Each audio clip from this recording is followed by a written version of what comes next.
Welcome back to another episode of the Tony Montana channel.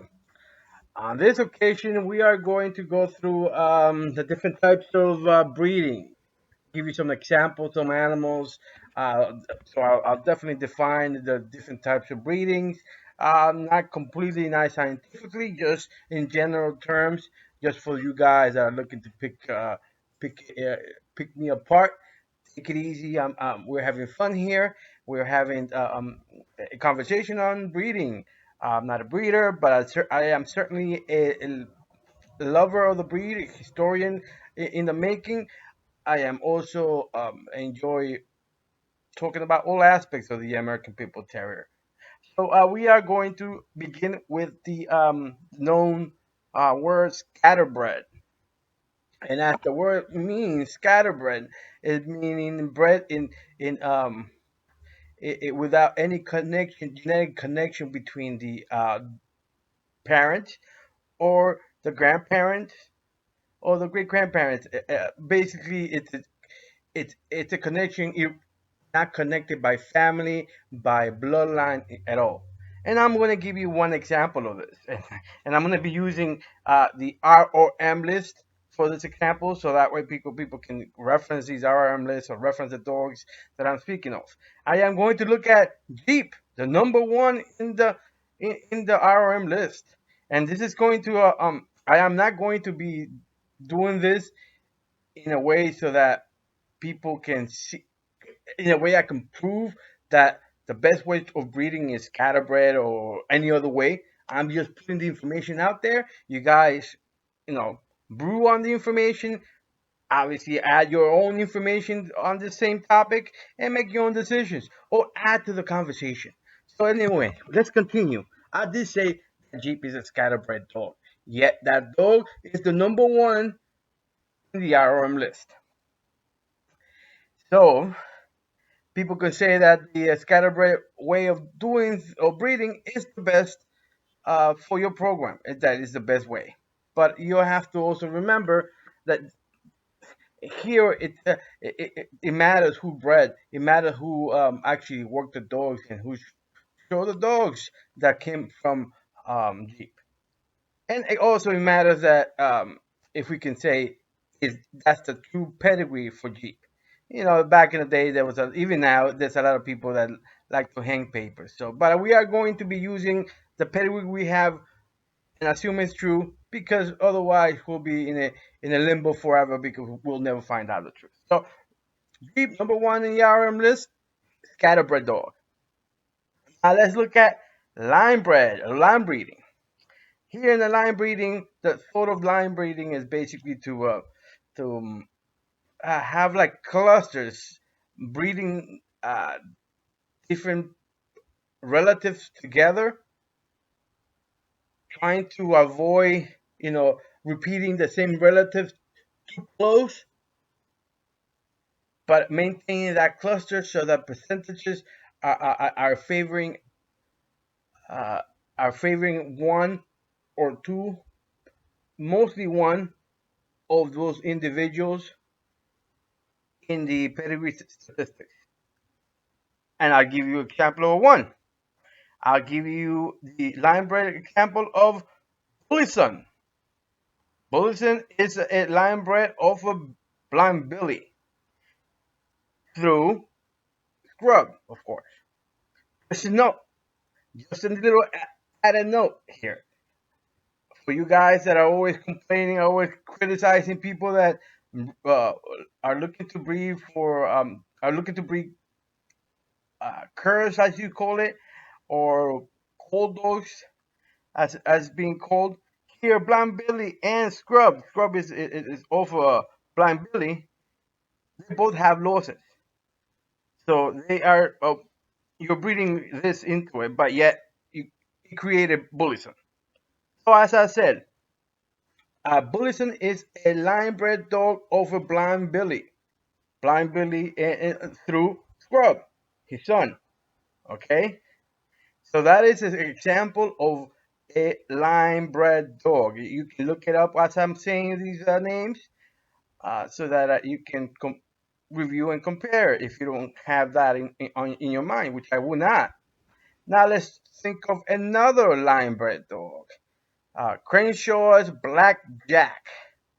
If you look at Crenshaw's Black Jack, you will definitely see that the dog is very much line bred. Line bred are obviously offered cheap. That is the line breeding, but here it's a little different. It's heavy on top on the Jeep.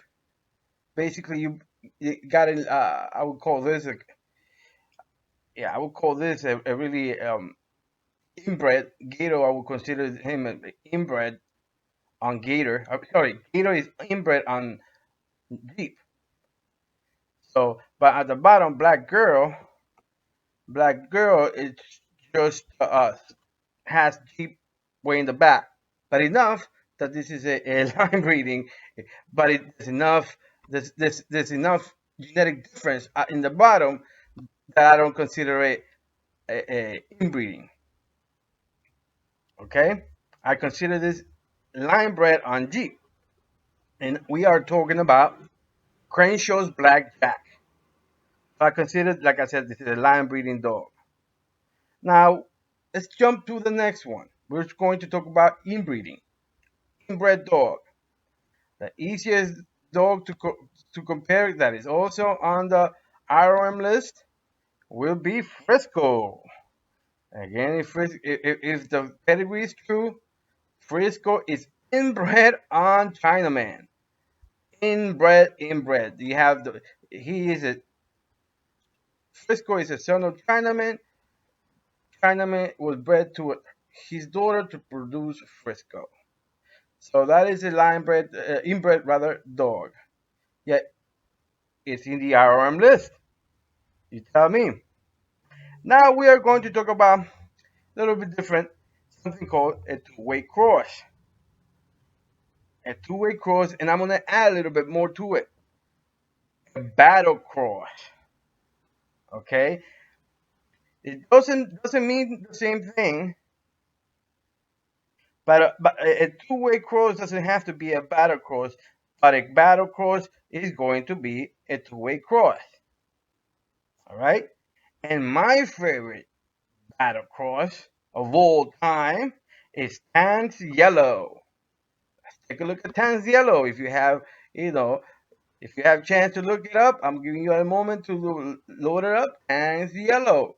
Tan's Yellow is definitely a battle cross of historic proportions between the Trap Red Boy and Jocko lines. If you see Yellow John is a champion that is himself an inbred Trap Red Boy dog, inbred as can be, and is a working inbred, which is key here. He is a champion. This is where the battle comes from.